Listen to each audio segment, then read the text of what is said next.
Very good morning friends. ये कल जो मैंने इकोनॉमिक की सीरीज स्टार्ट की थी 12th की इकोनॉमिक, जो कि समष्टि अर्थव्यवस्था से रिलेटेड है, उसी के आगे का ये जो है लेक्चर है।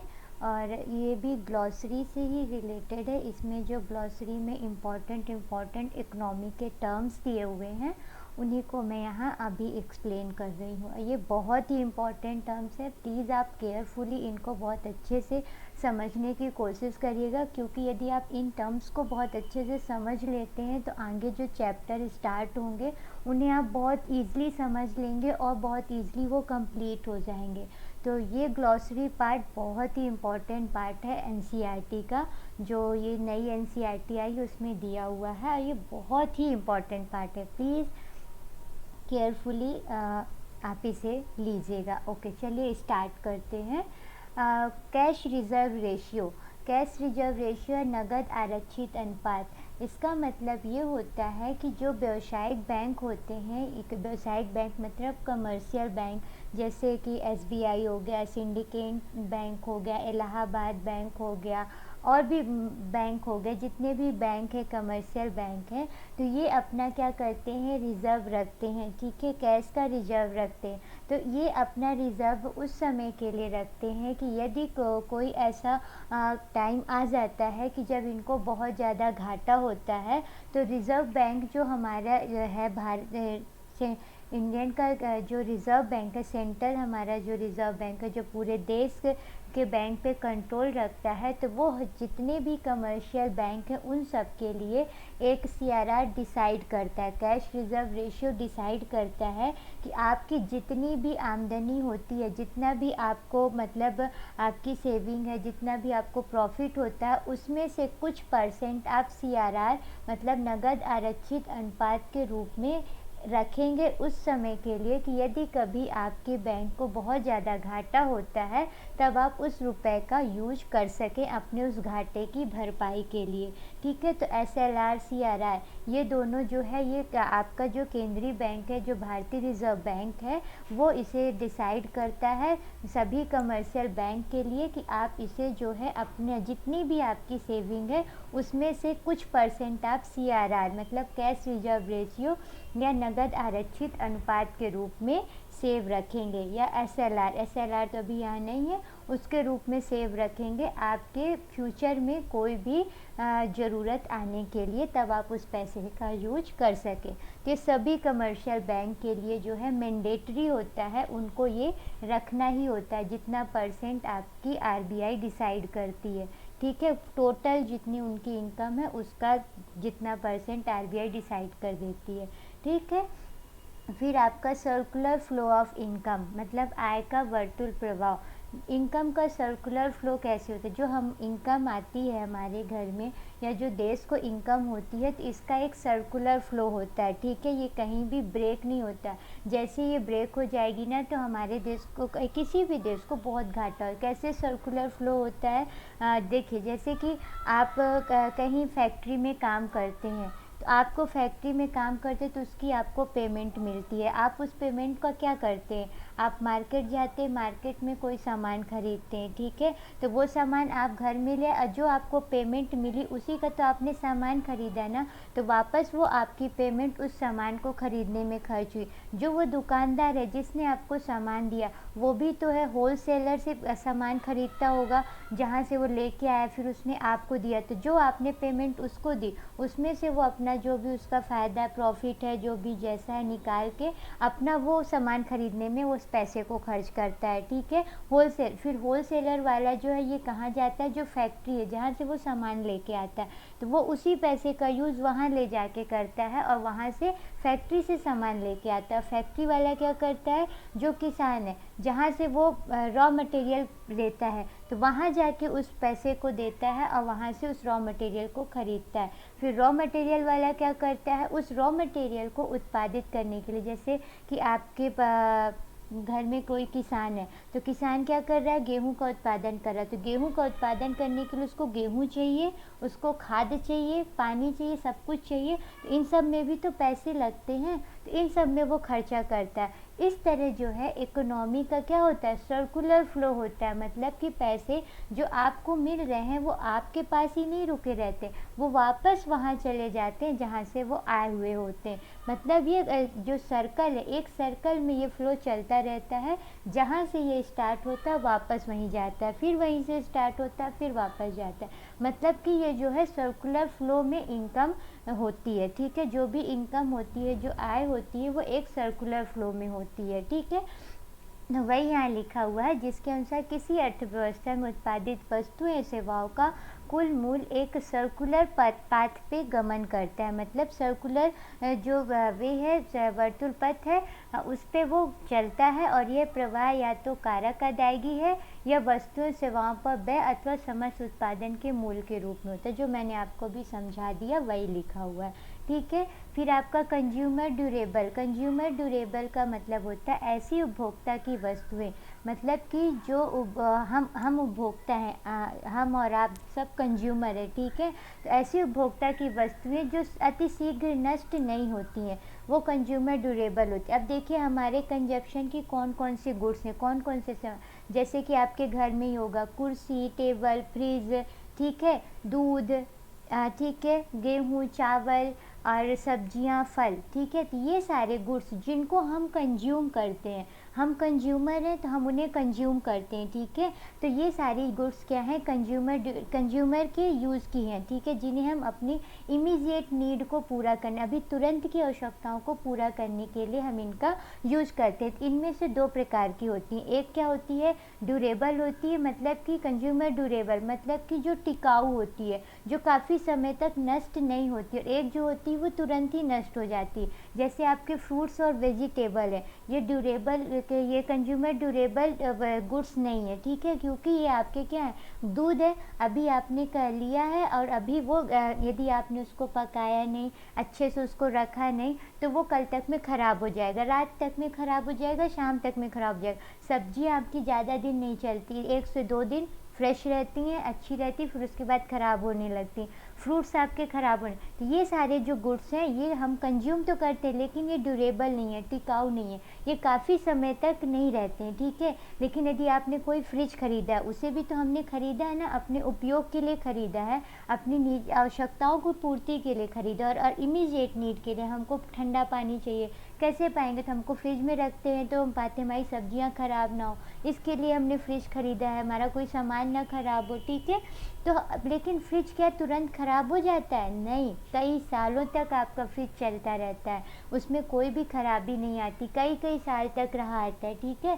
तो ये जो जैसे फ्रिज हो गया, कुर्सी हो गई, टेबल हो गए, तो ये सारी चीज़ें जो कंज्यूमर ड्यूरेबल होते हैं, मतलब ये टिकाऊ होते हैं, ये वस्तुएं टिकाऊ होती हैं, इन्हें हम कंज्यूमर ड्यूरेबल या टिकाऊ उपभोक्ता की वस्तुएं कहते हैं। और वे वस्तुएं जो शीघ्र ही नष्ट हो जाती हैं, कंज्यूम तो करते हैं लेकिन कुछ ही समय के बाद वो नष्ट हो जाती हैं, जैसे कि दूध, पनीर, ये सब, ठीक है, तो वो कंज्यूमर ड्यूरेबल नहीं होते हैं। तो ये हो गया कंज्यूमर ड्यूरेबल।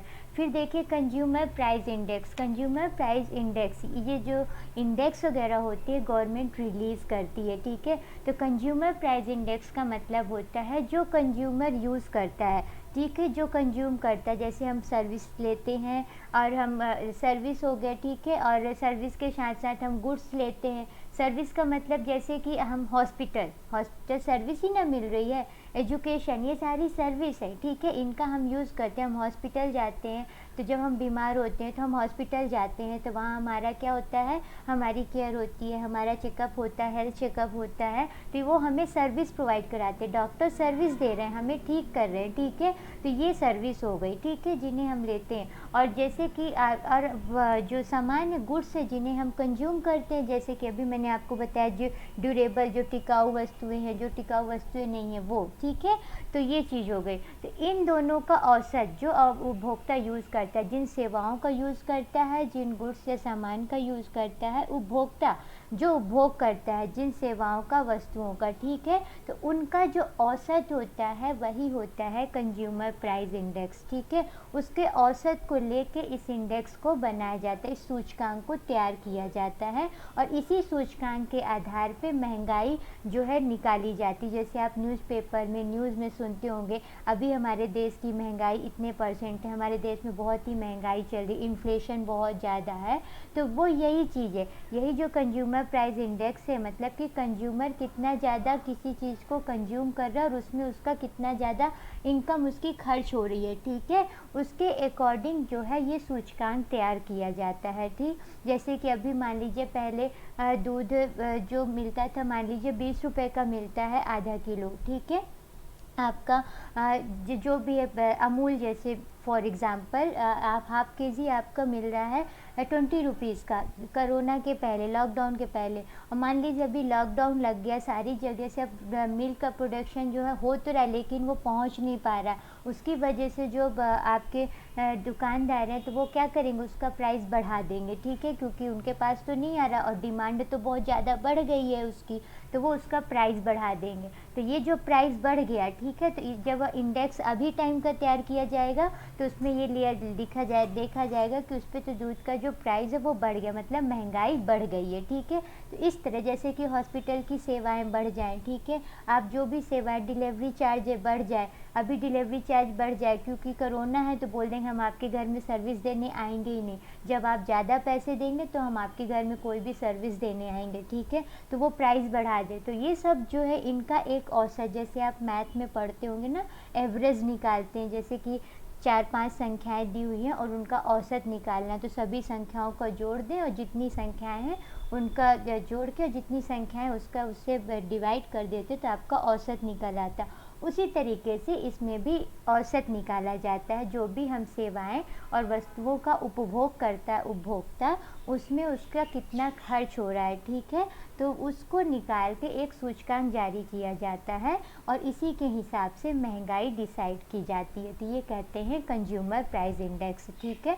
अब यहाँ बहुत ही टफ हिंदी लिखी हुई है, आपको समझना काफ़ी मुश्किल पड़ेगा, इसलिए मैं उसको बहुत ही नॉर्मल लैंग्वेज में समझाने की कोशिश कर रही हूँ। और आप आपको आंसर भी लिखना है तो आप बहुत ज़्यादा आपको उस तरह नहीं लिखना कि आप ये चीज़ें डिफिनीशन का जो कोर पार्ट है वो आपका डिस्टर्ब नहीं होना चाहिए। कोई भी डिफिनीशन आप लिख रहे हैं तो जो उसका कोर है, जिस पे वो पूरी परिभाषा डिपेंड है, वो पार्ट उसका डिस्टर्ब नहीं होना चाहिए और आप अपनी लैंग्वेज में लिख सकते हैं। इसीलिए चीज़ों को पहले आप समझ लीजिए, फिर उनको आप अपनी लैंग्वेज में उनको आप डिफ़ाइन कर सकते हैं और उसमें आपका नंबर बिल्कुल भी नहीं कटेगा, ठीक है। तो आप इनको समझ लीजिए और अपनी लैंग्वेज में लिख लीजिए, बट हाँ ये ध्यान रखिएगा कि आपका जो मेन चीज़ है वही डिस्टर्ब ना होने पाए। जैसे अब कंज्यूमर प्राइस इंडेक्स है, तब आप इसमें उसकी मेन कोर ही उसका डिस्टर्ब कर दीजिए। ये होता क्या, मैंने तो आपको समझा दिया, कंज्यूमर ड्यूरेबल वस्तुएं क्या होती हैं आपको समझा दिया, पर आप उसका मेन चीज़ ही आप उपभोक्ता वस्तुएं ही लिखना छोड़ दीजिए, तो ये तो गलत हो जाएगा ना। अब आप कंज्यूमर ड्यूरेबल बता रहे हैं, टिकाऊ उपभोक्ता वस्तुएं बता रहे हैं, उपभोक्ता वस्तु ही लिखना छोड़ दें तो फिर फिर आप कालावधि मतलब कि टाइम पीरियड, ठीक है, एक निश्चित समय तक टिकती हैं, तो आप ये कालावधि जो लिखी है आप इसको इतनी टफ हिंदी मत लिखिए, आप ऐसे लिख दीजिए कि एक निश्चित समय तक वो टिकती हैं, कई या बहुत समय तक टिकी हुई रहती हैं, नष्ट नहीं होती, तुरंत नष्ट नहीं होती हैं, खराब नहीं होती हैं, ऐसे आप लिखिए, टिकाऊ होती हैं, तो इस तरह, तो ऐसे आप अपने से लिख सकते हैं। ज़रूरी नहीं कि आप इसी के वर्ड टू वर्ड लिखें, बट हाँ उसका जो सेंस है वो गलत नहीं निकलना चाहिए। तो आप जो समझा रही हूँ उसको अच्छे से समझ लीजिए और फिर अपने हिसाब से आंसर लिख लीजिए, क्योंकि इतनी टफ हिंदी लिखना पॉसिबल जल्दी नहीं होता है, क्योंकि आप यदि इतनी टफ हिंदी लर्न करेंगे तो आप लर्न ही नहीं कर पाएंगे, उससे आपको समझना ही पड़ेगा, ठीक है। फिर कंजप्शन गुड्स का मतलब होता है कि यह उपभोग की वस्तुएं, मतलब कि जिन्हें हम उपभोग करते हैं, ठीक है। अब अंतिम उपभोक्ता के द्वारा उपभोग की गई वस्तु, अब अंतिम उपभोक्ता का मतलब है कि जैसे आप देखिए आपके घर में गेहूँ, गेहूँ आपके घर में किसान है वो गेहूँ उत्पादन कर रहा है, ठीक है। तो गेहूँ जो है वो अंतिम उपभोग की वस्तु नहीं है, ठीक है। गेहूँ से क्या बनेगा, आटा बनेगा, ठीक है। गेहूँ से और भी जो सामान बनेंगे, प्रोडक्ट बनेंगे, तो वो जो है वो अंतिम उपभोग की वस्तु कहलाएगी। जैसे आटा हो गया, ठीक है। तो आटा जो आप मार्केट में ख़रीदते हैं तो वो उसकी अंतिम उपभोग की वस्तु होगी। अब आटा को वापस आप गेहूं में नहीं कन्वर्ट कर सकते, तो वो अंतिम उपभोग की वस्तु कहलाएगी, ठीक है। फिर आप जब घर में जब उस आटे को डो बनाते हैं, तो वो नहीं, आटा जो मार्केट से ख़रीद रहे हैं, ठीक है। तो अंतिम उपभोक्ता के द्वारा उपभोग की गई वस्तुएं अथवा उपभोक्ता की तत्काल आवश्यकताओं को पूरा करने वाली वस्तुएं, ठीक है। तो जैसे आटा हो गया, ये अंतिम प्रोडक्ट है, लास्ट प्रोडक्ट है जो गेहूं से बनता है, ठीक है। उसके बाद जो अभी आपकी तुरंत की जो नीड है, जैसे आपको अभी ज़रूरत है दूध, ठीक है, या फिर अभी आपको ज़रूरत है फ्रिज की, ठीक है। तो जो आपकी तत्काल की आवश्यकताओं को पूरा करने वाली वस्तुएं हो, या फिर जो लास्ट प्रोडक्ट हो जिनको आप यूज़ करते हैं, कोई भी प्रोडक्शन हो रहा है उसका लास्ट प्रोडक्ट, ठीक है। तो ये सारी चीज़ें, जैसे अब कार हो गई, कार जो है ये लास्ट प्रोडक्ट है, उसमें जितने भी पार्ट्स लगे हुए हैं ये अलग अलग कहीं, जैसे देखिए लोहा वो कच्चा मटेरियल है, ठीक है, वो कच्चा पदार्थ है, रॉ मटेरियल है। फिर उसके बाद उसके पार्ट्स बने, तो अलग अलग इंडस्ट्री अलग अलग पार्ट्स बना रही है, फिर उन सारे पार्ट्स को मिला के कार बनाई गई। तो जो कार है ये लास्ट प्रोडक्ट हो गया, ये अंतिम उपभोग की वस्तु हो गई। अब कार से वापस लोहा बनेगा जब उसको टूट फूट सब कुछ कर देंगे, लेकिन वो वाला लोहा नहीं मिलेगा जो आपके खदान से निकला है, ठीक है।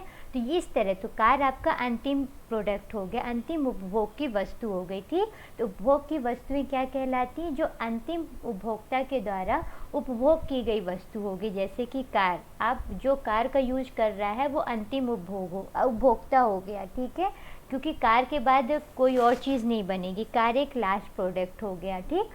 तो और उपभोक्ता की तत्काल, जैसे कि अभी आपको फ्रिज की ज़रूरत है, दूध की ज़रूरत है, या जो भी अभी आपको इमीडिएट नीड है, कपड़ों की ज़रूरत है, जो भी, ठीक है, उपभोग की वस्तुएं, इसमें सेवाओं को भी शामिल किया जाता है, तो उन्हें हम उपभोग की वस्तुएं कंजप्शन गुड कहलाते हैं। और कंजप्शन गुड्स में ही टिकाऊ वस्तुएं भी होती, जो मैंने अभी लास्ट में आपको बताया, और वे वस्तुएं भी होती हैं जो टिकाऊ नहीं होती, जैसे कि आपका दूध वगैरह हो गया, ठीक है। और इसमें सेवाएं भी शामिल है, जैसे कि आप हॉस्पिटल जाते हैं तो आप वहाँ की सर्विस लेते हैं, ठीक है। आपके घर में कोई मेंटेनेंस करने आता है तो वो सर्विस देता है, आप इलेक्ट्रीशियन को बुलाते हैं तो वो सर्विस देते हैं। तो ये सारी सर्विस हो गई जो आपकी आवश्यकताओं को पूरा करती हैं। तो ये जितनी भी चीज़ें होती हैं ये कंजप्शन गुड्स कहलाती हैं, ठीक है, इन्हें हम कंजप्शन गुड्स कहते हैं। फिर देखिए कॉरपोरेट टैक्स। कॉरपोरेट टैक्स का मतलब होता है कि जो बड़ी बड़ी इंडस्ट्रीज़ वगैरह हो गई, जो प्राइवेट इंडस्ट्रीज़, प्राइवेट फर्म हो गए, तो ये जो टैक्स गवर्नमेंट को पे करते हैं, ये लोग प्रोडक्शन करते हैं, ठीक है, जैसे कि अनिल अंबानी की इंडस्ट्री, टाटा इंडस्ट्रीज़, ठीक है, रिलायंस इंडस्ट्रीज़, बहुत सारी इंडस्ट्रीज़ हो गई, ठीक है। और आपकी टेक्सटाइल इंडस्ट्रीज़, ऑटोमोबाइल सेक्टर की इंडस्ट्री, ये सारे सेक्टर्स जो हो गए, तो ये सारे प्रोडक्शन कर रहे हैं, कार बना रहे हैं, कुर्सी, टेबल, ये सब चीज़ें बन रही हैं ना।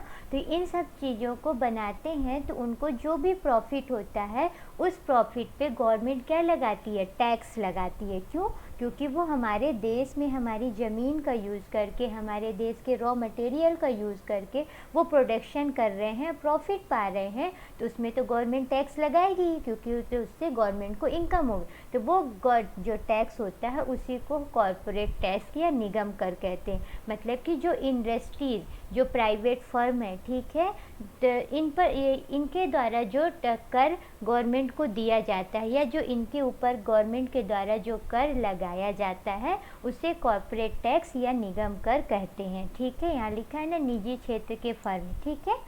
फिर आपका आ गया currency deposit ratio. Currency deposit, currency जमा अनुपात, लोगों के द्वारा करेंसी के रूप में अपने पास रखी गई, लोगों के द्वारा, ठीक है, लोगों के द्वारा किसके रूप में, करेंसी, मतलब कि रुपए जो आप घर पे आपके मम्मी पापा लोग रखते हैं, ठीक, उसके द्वारा रखी गई जो भी मुद्रा है, और या फिर जो व्यावसायिक बैंक, जैसे कि आप जाके बैंकों में जो पैसा जमा कर देते, जैसे आपके घर में बहुत ज़्यादा पैसा है तो आप उसका एक्स्ट्रा पैसे क्या करते हैं, बैंक में जमा कर देते हैं, जिससे आपको ब्याज भी मिलती है। तो या तो आप बैंक में जमा कर दीजिए और जो आप अपने घर पे रखते हैं, ठीक है। तो इन दोनों का जो अनुपात होता है, ठीक है, जो रेशियो होता है, उसे ही कहते हैं करेंसी जमा रेशियो, ठीक। फिर आपका आ गया केंद्रीय बैंक से ऋण लेने के माध्यम से घाटे की वित्त व्यवस्था। मतलब कि जो आपका सेंट्रल बैंक है वो पूरे देश के बैंक पे नियंत्रण रखता है, और क्या करता है कि जब सेंट्रल बैंक है तो उसके पास मतलब बहुत सारा पैसा होता है। तो जब गवर्नमेंट को पैसे की ज़रूरत होती है, गवर्नमेंट को कोई काम करना और उसके पास पैसों की कमी हो गई है, रुपए की कमी हो गई है, तो वो बैंक से क्या करती है, जो सेंट्रल बैंक है, जो आपका रिज़र्व बैंक ऑफ इंडिया है, उससे क्या करती है, वो ऋण लेती है, ठीक है, उधार लेती है। तो उसे अपनी अपनी जो नीड है, अपनी जो ज़रूरत है, उसे पूरा करने के लिए, फॉर एग्ज़ाम्पल जैसे सरकार को कोई हॉस्पिटल बनाना, जैसे इस टाइम पे कोरोना है, अब इस टाइम पे तो सारी आर्थिक क्रियाएं बंद है ना, कोई भी इंडस्ट्री अच्छे से नहीं चल रही है, स्कूल कॉलेज सब बंद है, ट्रांसपोर्ट सेक्टर, बहुत सारे सेक्टर्स खुले भी हैं बंद भी हैं, उतना ज़्यादा प्रोडक्शन नहीं हो रहा जैसा कि पहले हो रहा था, उतना ज़्यादा प्रॉफिट नहीं हो रहा है। तो इस टाइम गवर्नमेंट को क्या लाभ हो रहा है, नहीं हो रहा, गवर्नमेंट को उतना ज़्यादा इनकम नहीं हो रही, क्योंकि इनकम कहाँ से होती है, यहीं सबसे तो होती है, इनकम नहीं हो रही। अब गवर्नमेंट को, अब कोरोना बहुत ज़्यादा फैल रहा है तो गवर्नमेंट को कोई हॉस्पिटल लगाना, खड़ा करना है कोरोना के पेशेंट के ट्रीटमेंट के लिए, तो उसको पैसों की ज़रूरत है, ठीक है। तो वो पैसे किससे जाएगी, रिज़र्व बैंक ऑफ इंडिया, जो पूरे देश पे नियंत्रण करता है, एक रिज़र्व बैंक है, तो उसके पास जाएगी अब ऋण लेने के लिए कि आप हमें ऋण दे दीजिए, क्योंकि हमें अपनी देश की इस आवश्यकता को पूरा करना है, ठीक है। तो इसको पूरा करने के लिए वो जाएगी, तो इसकी वजह से क्या होगा, अब वो पैसे लेने तो गई, तो जब वो पैसे लेने बैंक के पास जाती है, ठीक है, तो तो सरकार केंद्रीय बैंक से ऋण ग्रहण के माध्यम से क्या करती है, वित्त की व्यवस्था करती है, पैसे की व्यवस्था करती है, जिससे कि क्या होता है, हमारी अर्थव्यवस्था में मुद्रा की आपूर्ति में वृद्धि होती है। जैसे अब देखिए, अभी तक तो पैसे नहीं थे, अब क्या है, बैंक से उसने पैसे ले लिए बहुत ज़्यादा, तो अब कोई भी हॉस्पिटल खड़ा करेगी तो हॉस्पिटल क्या रातों रात ऐसी ही मैजिक है कि खड़ा हो जाएगा, नहीं, क्या करेगी, वर्कर आएंगे, काम करेंगे, उसमें सीमेंट का रॉ मटेरियल लगेगा, फिर उसमें बहुत सारे जब वो तैयार हो जाएगी तो उसमें बिजली फिटिंग होगी, फिर वो उसमें सारे फर्नीचर्स यूज़ होंगे। तो ये सारे जो हैं अलग अलग जगह से आ रहे हैं ना, इन सब की अलग अलग इंडस्ट्री है, तो ये पैसे का फ्लो मार्केट पे जा रहा है। गवर्नमेंट ने सीमेंट खरीदा तो सीमेंट इंडस्ट्री पे पैसा गया, सीमेंट इंडस्ट्री वाले ने सीमेंट बनाया तो वर्कर वहाँ काम कर रहे हैं ना, तो ज़्यादा वर्कर रखेगी तो सीमेंट बनाने के लिए, तो वर्कर को पैसे देगी, तो वर्कर के पास पैसे आए, जब वर्कर के पास पैसे आ गए तो वर्कर क्या करेगा, मार्केट में जाएगा, सामान खरीदने जाएगा। तो इस तरह पैसे का फ्लो मार्केट पे बढ़ गया। जैसे ही गवर्नमेंट ने उधार लिया बैंक से और उसने कहीं इन्वेस्टमेंट किया, कहीं लगाया, कोई भी काम शुरू किया, तो उसने क्या किया, तो मार्केट में पैसे का फ्लो क्या हो गया, बढ़ गया, रुपए बढ़ गया। अभी रुपए नहीं थे मार्केट में, लेकिन जैसी वो इंडस्ट्री खड़ा करने लगी तो मार्केट में पैसे का फ्लो बढ़ गया, ठीक है, क्योंकि बहुत सारी चीज़ें लगती हैं उसमें, वर्कर लगेंगे, बहुत सारे फर्नीचर लगेंगे, सारे रॉ मटेरियल्स लगेंगे, अलग अलग जगह वो पैसा खर्च होगा और पैसे का फ्लो मार्केट में बढ़ जाएगा। और जैसे ही पैसे का फ्लो मार्केट में बढ़ जाएगा तो आपकी क्या होगी, आपका इन्फ्लेशन क्या हो जाएगा, बढ़ जाएगा, महंगाई बढ़ जाएगी। क्यों महंगाई बढ़ जाएगी, देखिए, जब जिस चीज़ का बहुत ज़्यादा फ्लो हो जाता है उस चीज़ की वैल्यू घट जाती है। जैसे देखिए, अभी आपके घर में मान लीजिए कि दूध खरीद के आता है, तो दूध जब खरीद के आता है तो 1 किलो दूध होता है, ठीक है, उसकी वैल्यू बहुत होगी। सब लोग सोचेंगे कि हमको खाने को दूध मिल जाए, उसकी वैल्यू सब कोई करेंगे। लेकिन यदि मान लीजिए आपके घर में बहुत ज़्यादा दूध का प्रोडक्शन होने लगेगा, तो फिर उसकी वैल्यू उतनी ज़्यादा नहीं होती, उसकी वैल्यू घट जाएगी, ठीक है। उसी तरीके से जब मार्केट में पैसे की कमी होती है, तो जब पैसे की कमी होगी तो कोई भी पैसे की वैल्यू क्या हो जाएगी, बढ़ जाएगी। जो सामान जैसे अभी मार्केट में पैसे की कमी है तो पैसे की वैल्यू बढ़ गई, तो आपका जो सामान, जैसे कि पहले के समय में हमारे बब्बा लोग कोई भी है बोलते थे कि पहले 1 रुपए में 1 टिन घी मिल जाता था, क्योंकि उस टाइम पे 1 रुपए की वैल्यू आज के 1000 रुपए के बराबर है। और इस टाइम पे, हाँ, उस टाइम बब्बा लोगों को इनकम ही 100 रुपए मिलती थी, पैसे ही 100 रुपए मिलते थे।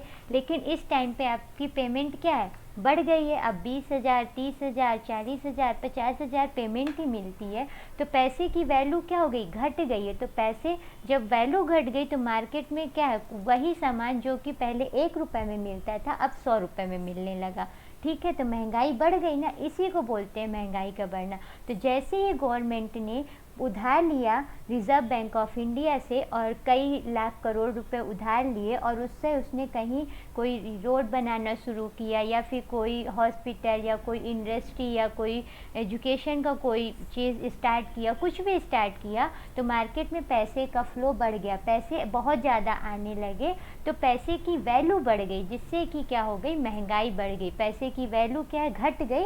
तो पैसे की जो चीज़ पहले 2 रुपए में मिलती थी वो अब 50 रुपए में मिलने लगेगी, क्योंकि अब उसकी वैल्यू पैसे की घट गई है। तो इससे महंगाई बढ़ गई, इसी को बोलते हैं महंगाई बढ़ जाना, ठीक है। कि जो चीज़ पहले हमको 5 रुपए में मिल जाती थी अब वो हमको 500 रुपए में मिल रही है।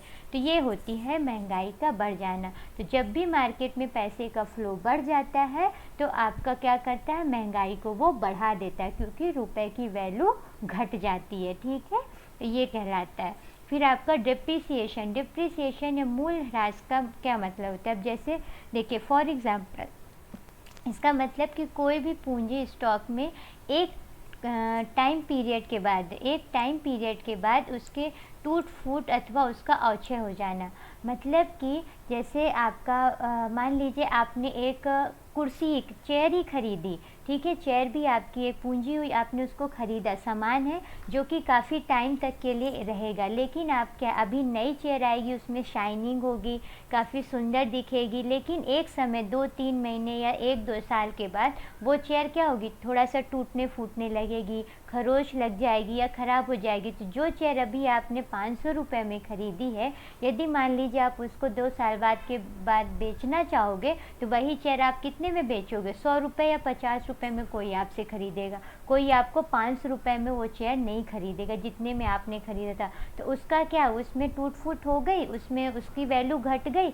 इसी को बोलते हैं डेप्रिसिएशन या मूल्य का ह्रास होना। जो भी आपने पूंजी है, जैसे कि आपका कोई बिल्डिंग है, आपने अभी नई बिल्डिंग खड़ी की है, आपकी पूंजी है, और अभी आप उसको बेचोगे, आपकी नई बिल्डिंग है, तो उसका जो प्राइस है वो आपको ज़्यादा मिलेगा। लेकिन जब वो पुरानी हो जाती, काफ़ी समय बाद पुरानी हो गई, तो अब उसकी वैल्यू क्या हो जाएगी, घट जाएगी, क्योंकि वो अब उसमें बहुत चीज़ों की कमी हो जाएगी, ठीक है। कहीं उसका पेंट छूट जाएगा, कहीं उसमें कोई दरार आ जाएगी, कोई टूट फूट हो जाएगी। जैसे कोई कार है, आपने कार अभी नई खरीदी तो उसकी वैल्यू ज़्यादा है, लेकिन वही कार यदि आप दूसरे ही दिन उसी एजेंसी में यदि आप बेचने जाओगे, तो वो कार आपको उतने ही रुपए में नहीं बिकेगी जितने रुपए में आपने खरीदी है, वो उससे कम रुपए में ही वापस बिकेगी। तो ये होता है मूल्यह्रास हो जाना, ठीक है। पूंजी स्टॉक में एक टाइम पीरियड के बाद जो भी टूट फूट हो जाती है, उससे क्या हो जाता है, उसके मूल्य का ह्रास हो जाता है। मतलब उसका मूल्य क्या हो जाता है, कम हो जाता है जितना वो पहले था उससे, ठीक। फिर आपका हो जाता है, एक डेप्रिसिएशन ये हो गया। दूसरा डेप्रिसिएशन एक कहलाता है कि जब आपका एक्सचेंज रेट जो आप विदेशी मुद्राओं के रूप में देश की करेंसी की कीमत में कमी आना। अब जैसे देखिए, फॉर एग्जांपल इस टाइम अभी आपका जो रुपए है और डॉलर आपका जो मेन है, ठीक है, उसी में आपकी सारी लेन देन होते हैं, पूरे विश्व में डॉलर का ही होता है। तो जैसे अभी इस टाइम पे मान लीजिए आपका 1 रुपये बराबर है 60 डॉलर। $1 का $60 होता है, ठीक है। यदि आप $60 एक जगह रखें और दूसरी जगह $1 रखें तो दोनों की वैल्यू बराबर होती। जो चीज़ आपको $1 में वही मिलेगी, वही चीज़ आपको $60 देने पे मिलेगी, ठीक। तो अभी मान लीजिए ऐसा है, और यदि हमारे देश में इकोनॉमिक कंडीशन बहुत पुअर हो जाए, बहुत गिर जाए, तो हम क्या होगा कि जो अभी $60 बराबर $1 था, वो क्या हो जाएगा कुछ दिनों के बाद, जब इकोनॉमिक कंडीशन बहुत पुअर हो जाएगी तो $100 बराबर $1 हो जाएगा। मतलब कि हमारी जो करेंसी हो गई, उसकी वैल्यू क्या हो गई, घट गई, ठीक है। जैसे अभी मैंने आपको बताया ना, महंगाई कैसे आ जाती है, जब पैसे बहुत ज़्यादा आ जाते हैं तो महंगाई हो गई, क्योंकि रुपए का मूल्य घट गया, पैसों का मूल्य घट गया, तो जो चीज़ $100 में मिलती थी वो अब $500 में मिलने लगी। उसी तरीके से आपकी करेंसी, जब आप एक देश से दूसरे देश से लेन देन करते हैं, तो आपके देश की जो इकोनॉमिक कंडीशन कैसी है, ये बहुत डिपेंड करती है। क्योंकि यदि आपके देश की इकोनॉमिक कंडीशन बहुत अच्छी नहीं होगी, तो आपके देश की जो करेंसी का जो मूल्य है, वो दूसरे देश, जिस देश से आप कर रहे हैं, उस देश की कैसी इकोनॉमिक कंडीशन है, उसकी करेंसी के मूल्य से देखा जाता है, उसी के अकॉर्डिंग आपका लेन देन होता है। जैसे अब आप यूएसए से कोई सामान एक्सपोर्ट करना चाह रहे हैं, निर्यात करना चाहते हैं, तो अभी यदि आपकी इकोनॉमिक कंडीशन बहुत पुअर है, तो आपका जो मूल्य है, आपका एक्सपोर्ट जो है वो काफ़ी अच्छा नहीं होगा। क्यों नहीं अच्छा होगा, क्योंकि जो एक्सपोर्ट आप जैसे आप इंपोर्ट कर रहे हैं, कोई सामान खरीद रहे हैं, तो जो सामान पहले आप को $100 में मिलता था, कोई एक पेन है जो आप $100 में ख़रीद लेते थे, वो इस टाइम पे कितने रुपए में मिलेगी, आपको $200 में वही पेन मिलेगी। क्योंकि वो अब आपका जो पहले $1 जो था आपका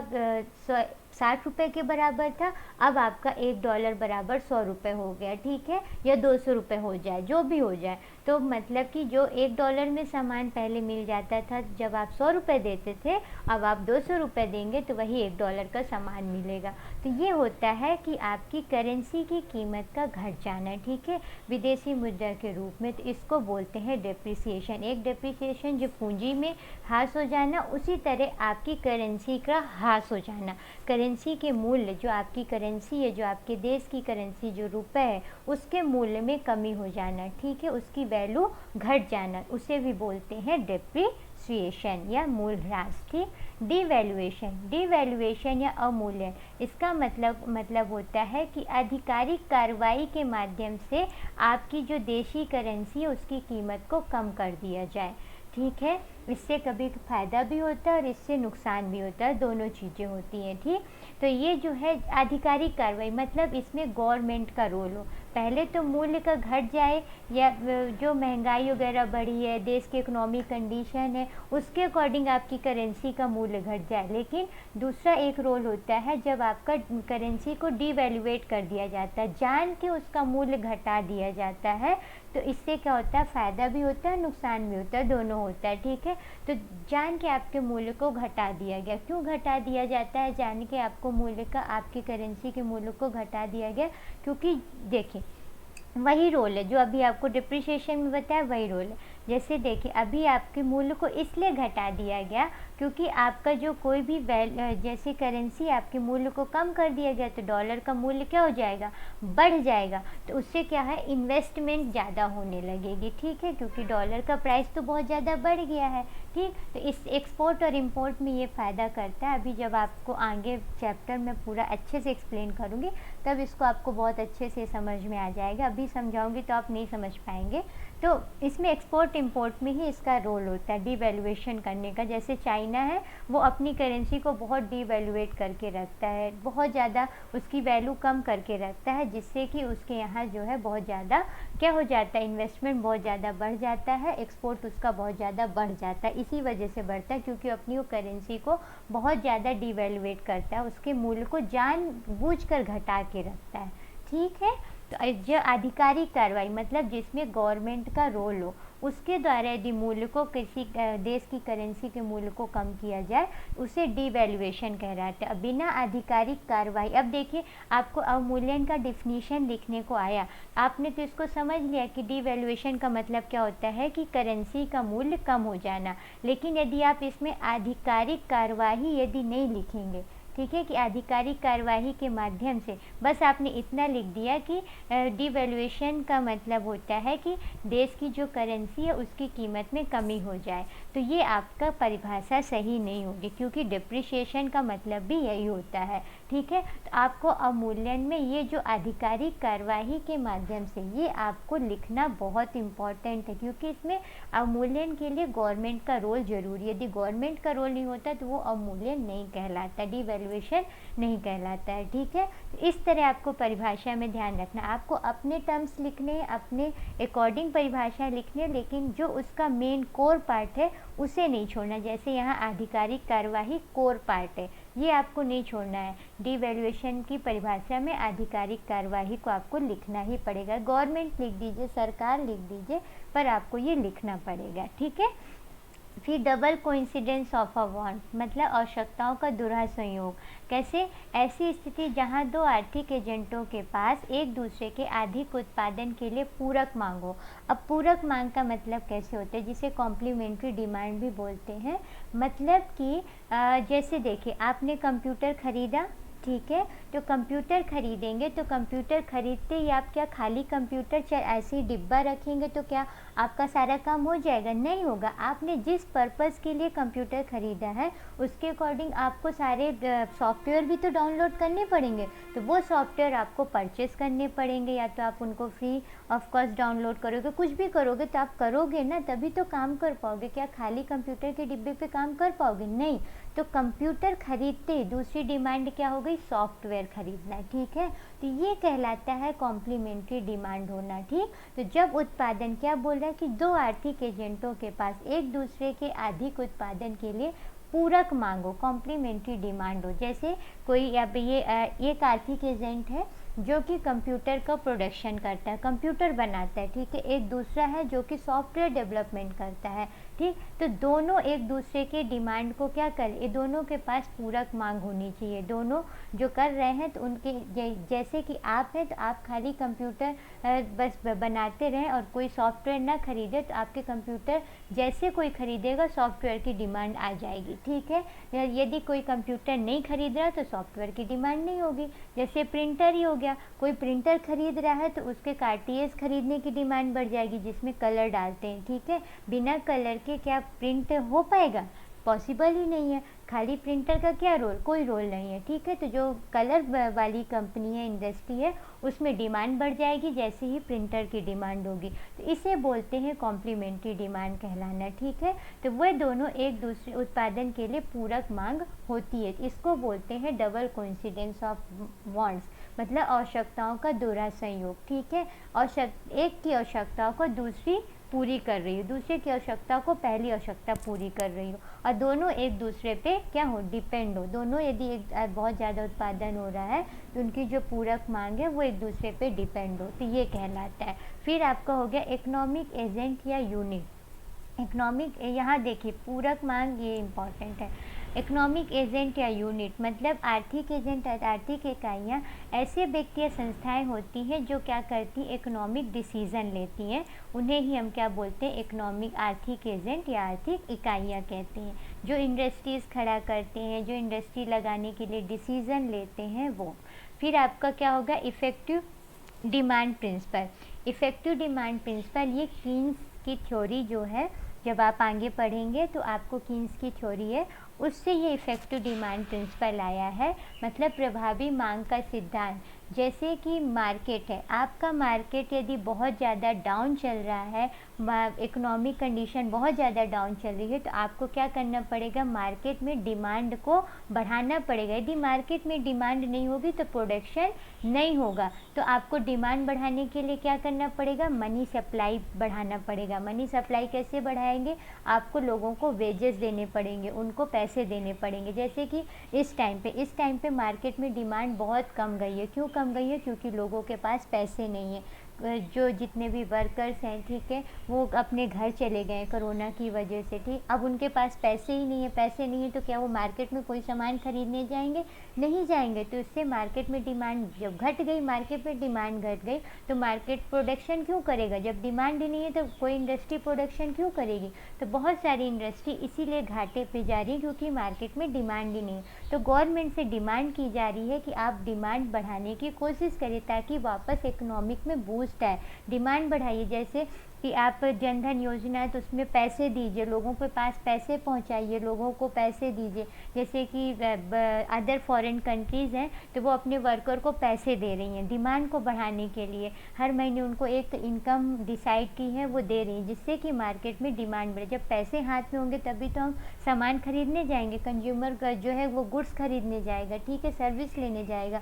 जब पैसे ही नहीं होंगे तो कैसे सर्विस लेने जाएगा? इसे ही बोलते हैं इफ़ेक्टिव डिमांड प्रिंसिपल, ठीक है, कि जब आपकी क्या हो जाए, कीमत जो है वो स्थिर हो जाए, उनकी कीमत ना बढ़े, वो स्थिर हो चुकी है, तो फिर आपको, यदि आपको वापस मांग बढ़ाना है मार्केट में, तो आपको क्या करना पड़ेगा? वापस डिमांड बढ़ानी पड़ेगी। तभी क्या होगा, वापस से क्या होगा कि वापस इकोनॉमिक में बूस्ट आएगा। तो इसे बोलते हैं इफ़ेक्टिव डिमांड प्रिंसिपल।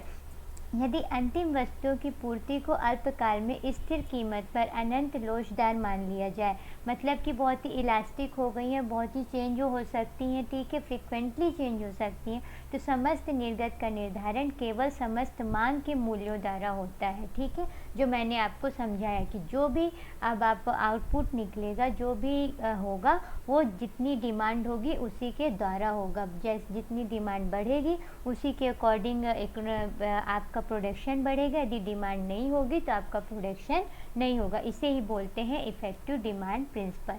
उद्यम वृत्ति या एंटरप्रेन्योरशिप मतलब उत्पादन के दौरान संगठन समन्वय या जोखिम वहन का कार्य क्या कहलाता है? उद्यम वृत्ति या एंटरप्रेन्योरशिप कहलाती है। जो प्रोडक्शन कर रहे हैं, जो नई नई इंडस्ट्रीज़ लगा रहे हैं, तो वो जो संगठन है वो समन्वय कर रखते हैं, जोखिम वहन करते हैं कि कब घाटा हो जाए, कब नुकसान हो जाए, तो इस प्रवृत्ति को ही उद्यम वृत्ति बोलते हैं, ठीक।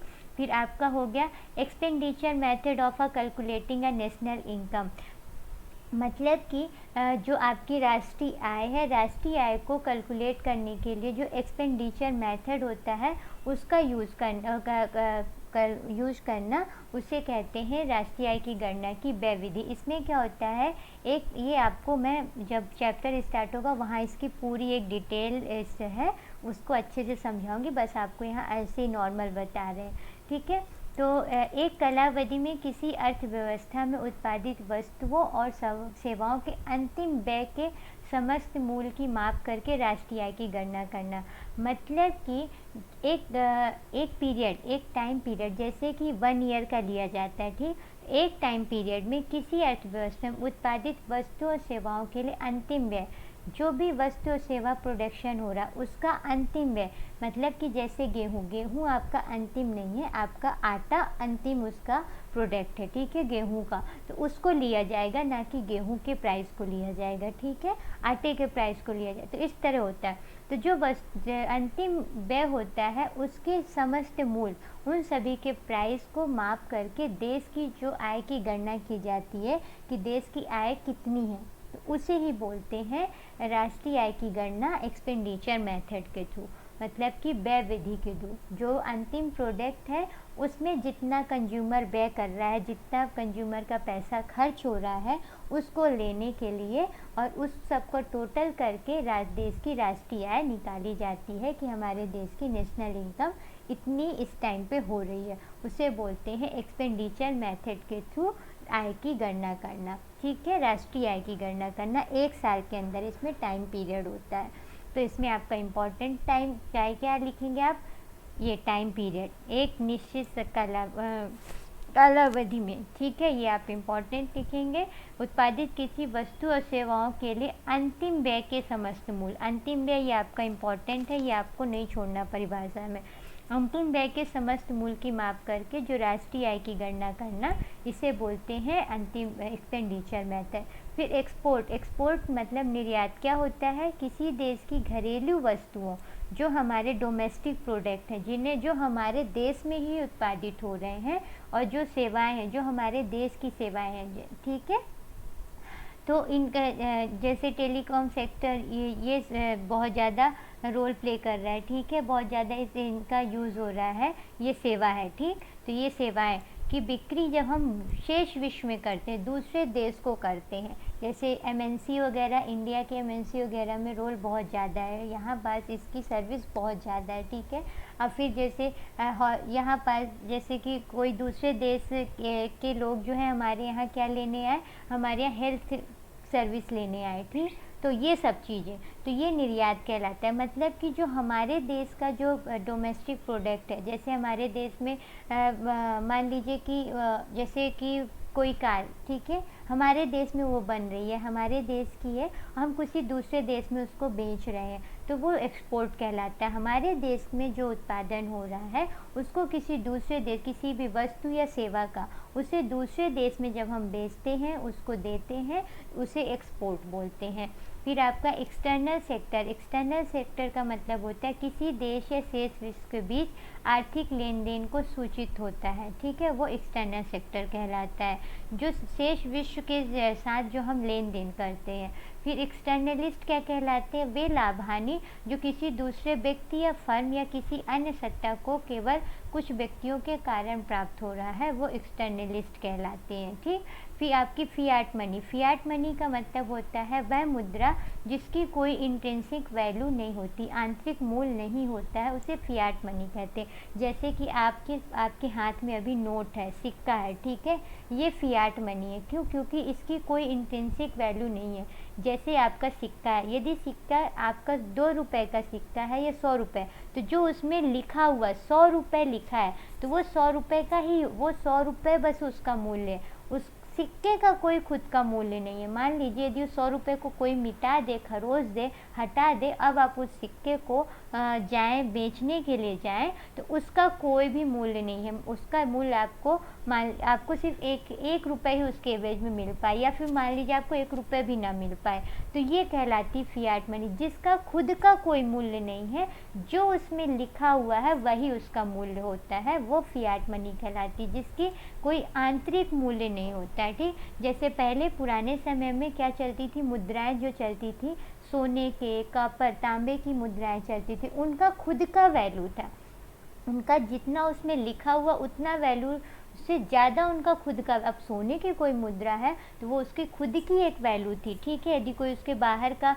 लिखा हुआ हटा भी दे और यदि उसको बेचने जाए तो उसको काफ़ी ज़्यादा पैसे मिल जाते थे, क्योंकि उसकी खुद की वैल्यू थी, ठीक। लेकिन अभी जो आपके सिक्के हैं, पहले जो आपके सिक्के चलते थे, मोटे मोटे से थोड़ा चलते थे, तो उनकी खुद की वैल्यू थी, इसीलिए वो सिक्कों का क्या होता था, बहुत ब्लैक में हो जाते थे। क्यों? क्योंकि उनसे ब्लेड बनती थी, उनमें कॉपर पाया जाता था, तो उनमें उससे क्या हो जाता था, ब्लेड बन जाती थी, ठीक है, काफ़ी तो उनकी खुद की वैल्यू ज़्यादा थी। कोई आपका वो पुराने समय का जो 1 रुपये का सिक्का था, जो मोटे मोटे से होते थे 1-1 रुपये के सिक्के, तो यदि आप उनको मार्केट में वो आपके ब्लैक हो जाते थे, लोग आपसे वो सिक्के ले लेते थे, फिर वो चाइना या अदर कंट्री में जाते थे, बांग्लादेश में जाते थे, और वहाँ से वो ब्लेड बन के आती थी, तो वो 1 रुपये की 4 ब्लेड बन जाती थी, 5 ब्लेड बन जाती थी, मतलब वो 1 रुपये से वो 10 रुपये कमा लेते थे। तो वो इसीलिए इस टाइम पे जो गवर्नमेंट ने सिक्के चलाए हैं वो बहुत ही पतले हैं और बहुत ही अजीब टाइप के हैं। क्यों? क्योंकि अब उनमें वो नहीं, मेटल नहीं पाया जाता जिससे कि ब्लेड बनाई जा सके, तो इसीलिए इस टाइम पे अब आप देखते हैं ना कि गांव वगैरह में सिक्के ही नहीं चलते। दुकानदार क्या बोल देता, हम 1 रुपये का सिक्का लेते ही नहीं है, ठीक है। क्यों? गवर्नमेंट ने नहीं बंद किया। अब उस दुकानदार को सिक्के से कोई फ़ायदा ही नहीं होता, तो वो आपका सिक्का ही नहीं लेता 1 रुपये का, क्योंकि अब वो काले धन में जाते ही नहीं, कोई उनकी ब्लैक ही नहीं करता। पहले वो सिक्के क्यों आपसे ज़्यादा से ज़्यादा ले लेते, क्योंकि वो उस सिक्के को बेच देते थे और उससे उनको काफ़ी ज़्यादा प्रॉफिट हो जाता था। यदि उनके पास 100 रुपये के एक के सिक्के आ गए तो वो उसको 200 रुपये में जाके बेच आते थे, 300 रुपये में बेच आते थे, क्योंकि उससे ब्लेड बन जाती थी, ठीक है। अब वो सिक्के क्यों नहीं चल रहे हैं, क्योंकि अब उनकी खुद की कोई वैल्यू ही नहीं रह गई है। अब वो 1 रुपये लिखा है, बस वो 1 ही रुपये लिखा है, और यदि आप उसको 1 रुपये हटा दो, अब वो ब्लैक में भी यदि जाते हैं तो उनसे एक भी ब्लेड नहीं बन पाती, तो 1 रुपये से वो 75 पैसे की भी उनको प्रॉफिट नहीं होता, इसीलिए वो सिक्के अब नहीं चल रहे हैं। ठीक है, ब्लैक में जाते नहीं तो कोई लेता ही नहीं है। तो ये कहलाती है इंट्रिंसिक वैल्यू होना, मतलब कि जो मुद्रा है उसकी खुद की वैल्यू कुछ नहीं होती है, उसे हम फियाट मनी या आदेश मुद्रा बोलते हैं। मतलब जो उसमें आदेश लिखा है, जितना उसमें लिखा हुआ है बस उसकी वैल्यू उतनी है, उससे ज़्यादा उसकी वैल्यू नहीं है। ठीक है, तो ये होती है फियाट मनी। तो जो आपके पास नोट और सिक्के हैं ये फियाट मनी कहलाती है। ठीक, फिर आपका फाइनल, ये आपके ऑब्जेक्टिव भी आते हैं, आपके यूपीएससी में भी एग्ज़ाम में आ चुका है ये ऑब्जेक्टिव। तो इस तरह देखिए कितने, और इकोनॉमिक में आज तक का रिकॉर्ड है यूपीएससी में या कोई भी इंट्रेंस एग्ज़ाम में बहुत टफ इकोनॉमी नहीं आती। ऐसे ही सिंपल टर्म्स में ही आपको फंसा के आपके ऑब्जेक्टिव दे दिए जाते हैं, और आपको क्वेश्चन, क्योंकि आपका जब कॉन्सेप्ट ही नहीं क्लियर है तो आप कैसे उन चीज़ों को करेंगे, तो आप उसको नहीं कर पाते हैं। ठीक है, तो आप देखिए फाइनल गुड्स। फाइनल गुड्स का मतलब ये होता है वे वस्तुएं जो उत्पादन प्रक्रिया में पुनः कोई शिफ्ट नहीं ले पाती। जैसे मैंने अभी आपको बता दिया आटा ये आपका फाइनल गुड हो गया। ठीक है, गेहूं से आटा का बन जाना ये फाइनल गुड हो गया। अब आटा से आप वापस गेहूं नहीं बना सकते हैं। ठीक है, इसको फाइनल गुड बोलते हैं। तो ये होती हैं अंतिम वस्तुएं। Okay, thank you friends. अभी ये ग्लॉसरी बहुत ही थोड़ा बड़ी है, और ये मैं नेक्स्ट डे इसके आगे का आपको बताऊंगी, पर प्लीज़ आप इसे बहुत अच्छे से पढ़िएगा, क्योंकि ये रियली बहुत इम्पॉर्टेंट पार्ट है इस बुक का 12th की। और ये नई जो NCERT आई है बहुत अच्छा पार्ट है ये। यदि आपने पूरी ग्लॉसरी बहुत अच्छे से समझ ली तो आपको चैप्टर समझने में बहुत ईजी होगी, और आप ईज़िली सारे चैप्टर्स को समझ लेंगे। Okay, thank you friends. और यदि आपको ये सीरीज़ बहुत अच्छी लग रही है, आपके लिए बहुत ही बेनिफिशियल है, इन्फॉर्मेटिव है, तो प्लीज़ आप इसे शेयर करिए, सब्सक्राइब करिए, और इसे सब्सक्राइब करिए जिससे कि मेरे वीडियो आपको तुरंत मिल सके। तो आप इसे सब्सक्राइब करिए और ज़्यादा से ज़्यादा शेयर करिए, ताकि ज़्यादा से ज़्यादा लोगों के पास ये मैटर पहुंच सके। Okay, thank you.